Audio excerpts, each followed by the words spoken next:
Violence, tahu violence? Kekerasan. Kekerasan ada kekerasan apa aja?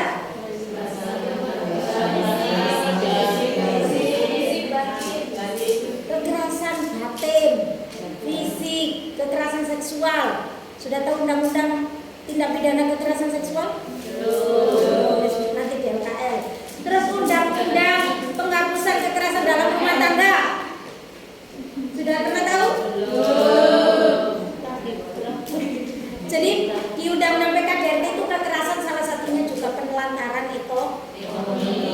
Jadi di undang-undang perkawinan, di bukunya pernah baca buku perkawinannya sampean?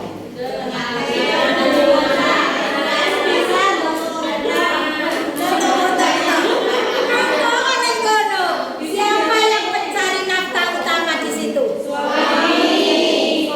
Akhirnya kasihan. Sekarang yang banyak bekerja siapa?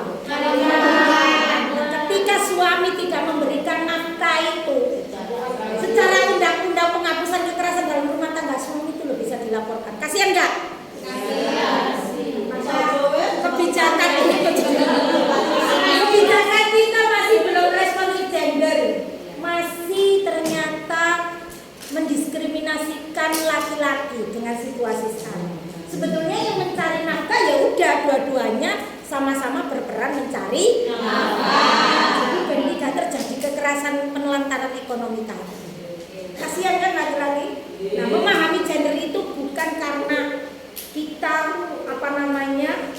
hanya pada fokus di perempuan, tapi gender manapun itu kita perjuangkan kalau ternyata menimbulkan sebuah pelanggaran hak kemanusiaan. Itu ya. Ini violence, kekerasan. Kemudian apa ini?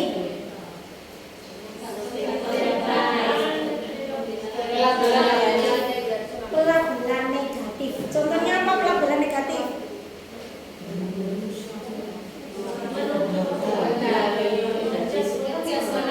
Menamai atau mengejar. Misalnya ada perempuan yang sudah ditinggal suaminya meninggal. Kita sebut apa? Kalau yang laki-laki ditinggal istrinya meninggal, kita sebut apa?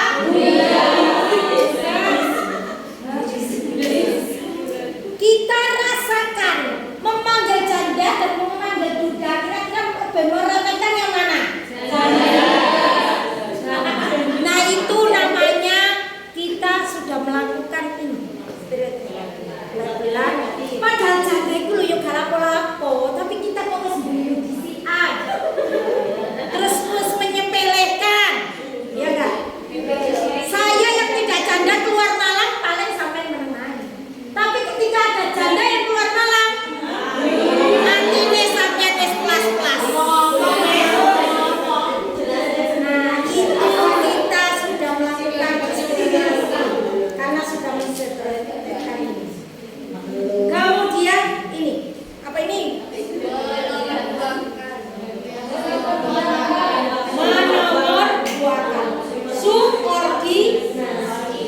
Jadi salah satu jenis kelamin terhadap hal tertentu sering disepelekan. Oh ini nggak cocok, yang cocok ini.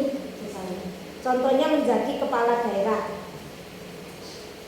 Oh nggak cocok untuk itu, nggak pantas. Jadi kepala dinas.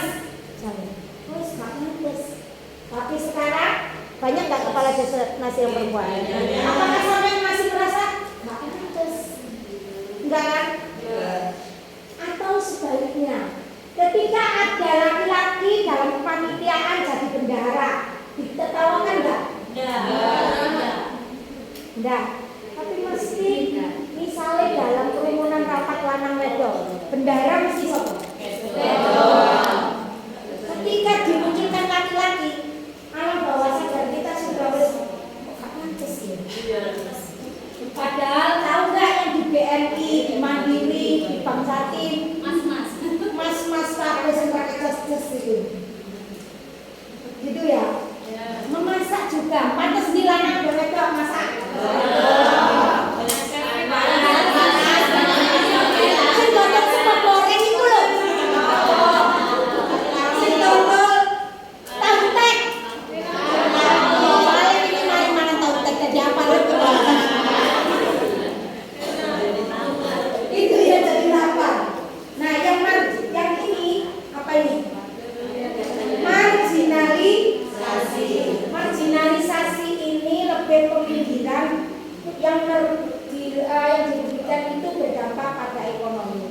Misalnya sekarang pekerjaan di pabrik yang banyak diterima itu pekerjaan laki-laki atau perempuan? Perempuan.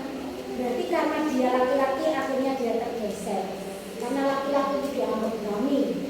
Konstruksi gendernya kan gitu. Ngomong laki-laki. Akhirnya yang banyak diterima apa? Maka yang rugi siapa? Kayak gitu. Jadi kita harus melihat dengan detail. Ada nggak marginalisasi pada perempuan? Contoh. Pemilihan atau yang kepala desa masuk di subordinasi apa marginalisasi? Kalau kepala desa Kapantes Veto marginalisasi ini lebih pada ekonomi. Misalnya dulu itu kan banyak petani itu perempuan ya yang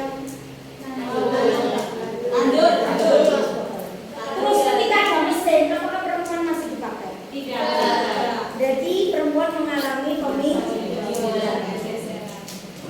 Dan yang terakhir ini adalah multi burden. Multi itu beban berlipat-lipat. Biasanya terjadi ke siapa? Perempuan. Biasanya. Nah, kenapa perjuangan kita bicara keadilan gender, kita memperjuangkan perempuan? Karena kondisi data kita yang terpuruk indeks pemberdayaan gendernya, indeks pembangunan gendernya, itu perempuan masih di level di bawahnya laki-laki. Yang tinggi itu cuma angka harapan hidup, hanya satu. Kenapa perempuan angka harapan hidupnya tinggi? Karena terlalu semangat, apa peneng? Karena terbiasa itu loh, saking kuatnya perempuan itu. Memang mana? Wes boleh nangis, ya enggak? Wes boleh nangis, gak biasa berjuang kayak perempuan, yo masak, yo nyambut gawe. Akhirnya ketika ditinggal bojone, wong lanang wes mulai. Makanya angka harapan hidupnya tinggi. Nah, konstruksi gender itu mulai dari kecil sudah diomongkan bahwa laki-laki gak usah nangis. Nah, pantas ternyata berdampak di angka harapan hidup ini. Gitu loh.